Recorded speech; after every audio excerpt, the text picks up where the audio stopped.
2500 രൂപ മുടക്കി കഴിഞ്ഞാൽ 21 ദിവസം കൊണ്ട് 7500 8,000 രൂപ നമുക്ക് പോക്കറ്റ് മണി ഉണ്ടാക്കാം. പോക്കറ്റ് മണി ഉണ്ടാക്കാം.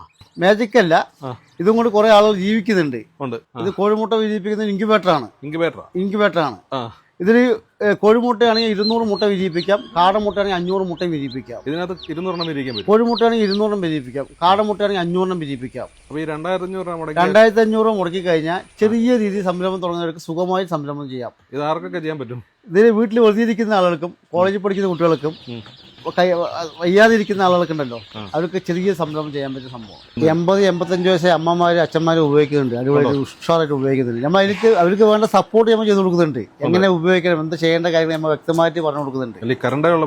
ഒരു കുഴപ്പം കാരണം ഇതിലൊന്നും വിഷയമല്ല. കറണ്ട് ഒരു മിനിറ്റ്, കറണ്ട് കുത്തി ഇതിനകത്ത് കറണ്ട് കുത്തുണ്ട്. ഇതാ ജസ്റ്റ് ഞാൻ കാണിച്ചത് നോക്കിയേ, ഇതിനകത്ത് കറണ്ട് കുത്തുണ്ട്.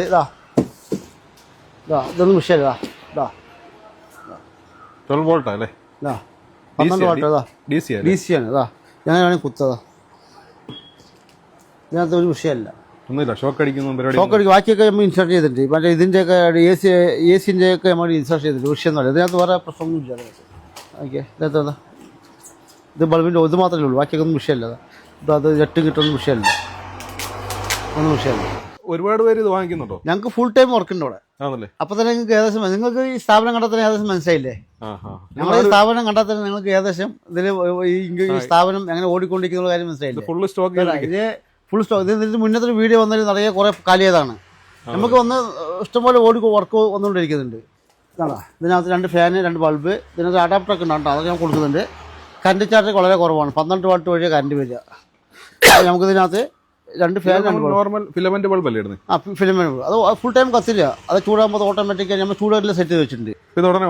ഇപ്പോൾ ഒരു 37.3 ആയില്ലേ, 5 ആയി, 6 ആയി. ഇപ്പോൾ ഓഫ് ആയിക്കോട്ടെ, അപ്പോൾ 6 ഇപ്പോൾ ഓഫ് ആയിക്കോട്ടെ.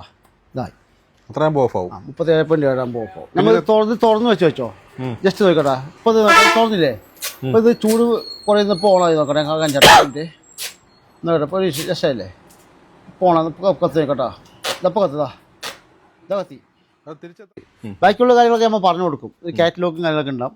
എന്തെങ്കിലും സംശയങ്ങളൊക്കെ ഉണ്ടെങ്കിൽ നമ്മൾ കോളിൽ വിളിച്ച് വാട്സപ്പ് വഴി നമ്മൾ എല്ലാ സംശയങ്ങളും നമ്മൾ പറഞ്ഞു കൊടുക്കും. നമ്മുടെയൊക്കെ കർണാടക കൊണ്ടുപോയിട്ട് 101 മുട്ട വെച്ച് 100 കുഞ്ഞുങ്ങളെ വിരിഞ്ഞിട്ട് നിങ്ങൾ വോയിസ് അയച്ചതില്ലേ?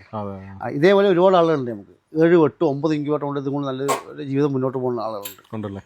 പക്ഷേ നമ്മൾ ജീവിതം മുന്നോട്ട് പോവുകയാണെങ്കിൽ അതിലൂടെ നമ്മുടെ ക്ലാസ് കൊണ്ട് മനസ്സിലാക്കണ്ട. എന്തെങ്കിലും ഏതെങ്കിലും കടയിൽ നിന്ന് വാങ്ങുന്ന മുട്ടയെന്ന് വെച്ചാൽ വിരിയില്ല. അത് പൂവൻ പ്രോസസ്സിംഗ് ആയി മുട്ട വിരിയുള്ളൂ. നമ്മൾ അഴിച്ചുവിട്ട് വളർത്തുന്ന കോഴി ഉണ്ടല്ലോ, അങ്ങനത്തെ മുട്ടയെ വെച്ചാൽ റിസൾട്ട് കിട്ടുള്ളൂ. വീട്ടിൽ കൂട്ടിനകത്ത് വളർത്തുന്ന മുട്ടയ്ക്ക് റിസൾട്ട് കുറവാണ്. അഴിച്ചുവിട്ട് വളർത്തുന്ന കോഴി വയ്ക്കുമ്പോൾ ഇലയും പച്ചലയും പുഴുക്കളും പ്രാണികളും കൊത്തി തിന്ന് അങ്ങോട്ട് നടന്നു പോകുന്ന കോഴികൾക്ക് നല്ല റിസൾട്ടാണ്. 95-96% റിസൾട്ട് കിട്ടും. നമ്മൾ വേണ്ട കാര്യങ്ങളൊക്കെ പറഞ്ഞു കൊടുക്കും. 100 വെച്ച് കഴിഞ്ഞാൽ 95 എൻ്റെ 101 വെച്ച് 100 വെച്ചിട്ടുണ്ട്. ഞാൻ എൻ്റെ വോയിസ് നിങ്ങൾക്ക് അയച്ചു തന്നിട്ടുണ്ട്. അപ്പോൾ അതേപോലെ ഒരുപാട് വീഡിയോ, നല്ല നല്ല റിസൾട്ടുള്ള വീഡിയോ നമുക്ക് പല ഭാഗത്തേക്ക് ഓടിക്കൊണ്ടിരിക്കുന്നുണ്ട്. നമ്മൾ എനിക്കൊരു ഇൻക്യുബേറ്റർ ഒരു കർഷകർക്ക് കൊടുക്കണമെങ്കിൽ അതിൻ്റെ ഫുൾ ഉത്തരവാദിത്തം നമ്മൾ ഏറ്റെടുത്ത് കൊടുക്കുക. അവർക്ക് വെക്കുന്ന രീതി, അവർക്ക് ഓരോരോ കാര്യങ്ങൾ, അതുകൊണ്ട് നമ്മൾ ഒഴിവാക്കില്ല. വിരിഞ്ഞ കുഞ്ഞുങ്ങൾക്ക് സംരക്ഷണം, ഇതെല്ലാം നമ്മൾ പറഞ്ഞു കൊടുക്കുന്നുണ്ട്. ഇതാണ് ചെറുത്. ഇതിന്റെ വില എത്ര? ഇത് 1800. നമുക്ക് രണ്ടും ഒരു വർഷം ഗ്യാരണ്ടി ഉണ്ട് കേട്ടോ. വാറണ്ടി കൊടുക്കും. ഒരു വർഷം നമ്മൾ ബില്ല് കൊടുക്കുന്നതിന് ബില്ല് അല്ലെങ്കിൽ ഗൂഗിൾ പേ അയച്ചിട്ട് ഒരു വർഷം എന്തെങ്കിലും കംപ്ലൈൻറ്റ് ആയിക്കഴിഞ്ഞാൽ നമ്മൾ ഈ പാർട്സ് കുറേ അയച്ചു കൊടുക്കും.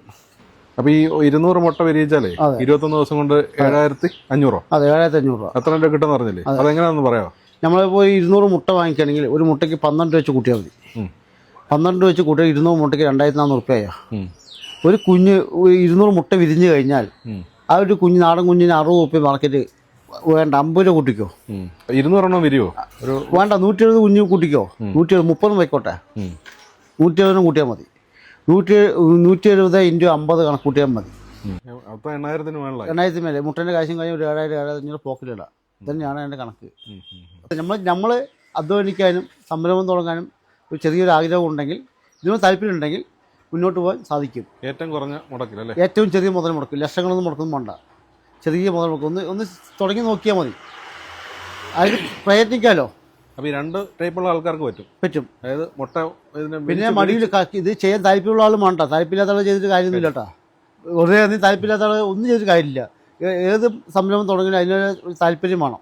ഞാൻ ഇതിനോട് ഈ കോഴി കൃഷിയോട് താല്പര്യമുള്ളത് കൊണ്ടാണ് എനിക്കിങ്ങനെയും സെറ്റപ്പ് ആകാൻ കാരണം. ഇതെങ്ങനെ തുടങ്ങി? ഞാൻ എനിക്ക് വേണ്ടി ഉണ്ടാക്കിയതാ. അത് ഒരു ദിവസം കറണ്ട് പോയി. എനിക്ക് വേണ്ടി ഉണ്ടാക്കിയ ഒരു ദിവസം കറണ്ട് പോയി. 80 താറാമുട്ട വെച്ചു. ഞാൻ നമ്മുടെ വാട്സപ്പ് കൂട്ടായ്മയുണ്ട്, അതിലേക്ക് ജസ്റ്റ് ചർച്ചയ്ക്ക് ഇട്ടു. ഒരു ദിവസം കറണ്ട് പോയപ്പോൾ അത് എല്ലാവരും പറഞ്ഞ് വിരിയില്ലാന്ന് പറഞ്ഞിട്ട് കളയാൻ പറഞ്ഞു. എൻ്റെ ഒരു നല്ല സമയം കൊണ്ടതുകൊണ്ട് അതിൽ 76 കുഞ്ഞുങ്ങൾ വിരിഞ്ഞു. ഞാൻ ജസ്റ്റ് അത് വിരിഞ്ഞ കുഞ്ഞുങ്ങൾ അങ്ങനെ ഒരു ചെറിയ പടുക്കുളമൊക്കെ ഉണ്ടാക്കി ഒരു വടിയൊക്കെ എടുത്ത് ചെറിയൊരു വീഡിയോ ഇട്ടു. അതിൽ നമ്മുടെ പ്രഷറെ കണ്ടു. അവിടെ നിന്ന് തുടങ്ങിയാണ് എൻ്റെ കച്ചവടം. ഇപ്പോൾ 7-8 വർഷമായി. 8 വർഷമായിട്ട് ഇത് ഉണ്ടാക്കുന്നുണ്ട്? അതെ, 8 വർഷമായിട്ട് ചെയ്യുന്നുണ്ട്. അപ്പോൾ ഒരുപാട് പേർക്ക് ഇത് കൊടുത്തിട്ടുണ്ടായിരിക്കും? ഒരുപാട് ആൾ കൊടുത്തിട്ടുണ്ട്. Andaman നിക്കോബർ പോയിരിക്കുന്നുണ്ട്. Andaman നിക്കോബർ അയക്കുന്നുണ്ട്. അപ്പോൾ ഈ കോവിഡ് സമയത്തൊക്കെ ഒരുപാട് പോയിട്ടുണ്ട്. നല്ല കച്ചവടമായിരുന്നു. ഇതിനകത്ത് ബൾക്കായിട്ട് നമ്മൾ ചെയ്യുന്നുണ്ട്. ഐറ്റംസുകൾ എടുക്കുമ്പോൾ നല്ല ബൾക്കായിട്ട് നമ്മൾ ഐറ്റംസ് എടുക്കുന്നത്. ടാപ്പായാലും എല്ലാ ഐറ്റംസുകളും നമ്മൾ ബൾക്കായിട്ട് എടുക്കുന്നതുകൊണ്ടാണ് നമുക്ക് മുന്നോട്ട് പോകും. വലിയ കച്ചവടവും ചെറിയ ലാഭം എന്നുള്ളതുണ്ടോ? വലിയ കച്ചവടവും ചെറിയ ലാഭം. അപ്പോൾ നമുക്ക് നല്ല കച്ചവടം നടക്കുന്ന സമയത്ത് ഇതിലിപ്പോൾ ഒരു ആഴ്ചയ്ക്ക് 1-2 ഇൻക്യുബേറ്റർ കിട്ടിയാൽ നമുക്ക് ഈ ഫീൽഡിൽ കൂടെ മുന്നോട്ട് പോകാൻ കഴിയില്ല. നമുക്ക് ഡെയിലി നല്ല കച്ചവടം ഉള്ളത് കൊണ്ടാണ് നമുക്ക് അല്ലെങ്കിൽ പണിക്കാർക്ക് പണിയും എനിക്കും ഒരു ബെനിഫിറ്റ് കിട്ടുന്നത്. അല്ലെങ്കിലോ ആഴ്ചയ്ക്ക് 1-2 ആഴ്ച 3 ആഴ്ച മുമ്പ് 1-2 ഇൻക്യുബേറ്റർ കൊണ്ടുപോയി കഴിഞ്ഞാൽ ഒരു പരിപാടി നടക്കില്ല. ഞാൻ പറട്ടെ, എൻ്റെ കയ്യിൽ നിന്ന് വാങ്ങുന്ന സാധാരണക്കാരെ വാങ്ങിക്കുന്നത്. ഈ സാധാരണക്കാർ വാങ്ങിക്കുന്നത് കൊണ്ടാണ് നമുക്ക് ഇത്രയും ഇൻക്യുബേറ്റർ നമ്മൾ ഗോഡൗൺ ഉണ്ടാക്കാൻ കാരണം.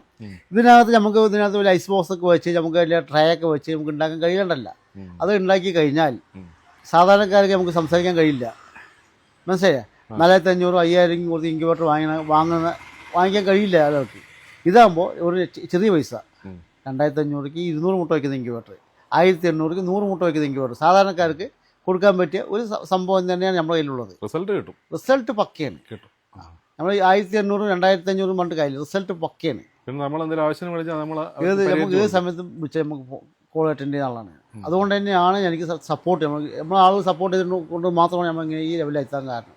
ഈ ലേഡീസൊക്കെ ഒരുപാട് പേര് അങ്ങനെ ഒരു ഇൻക്യുബേറ്റർ വാങ്ങുന്ന ആള് അത് വിരിഞ്ഞ് കഴിഞ്ഞ് വീണ്ടും അവർ നമുക്ക് അടുത്ത ആൾക്ക് പറഞ്ഞു കൊടുക്കുകയാണ്, നാട്ടുകാർക്ക് പറഞ്ഞു കൊടുക്കുകയാണ്, അവരുടെ ഗ്രൂപ്പിൽ പറയുകയാണ്. അങ്ങനെയാണ് നമ്മൾ സപ്പോർട്ട് ചെയ്യുന്നത്.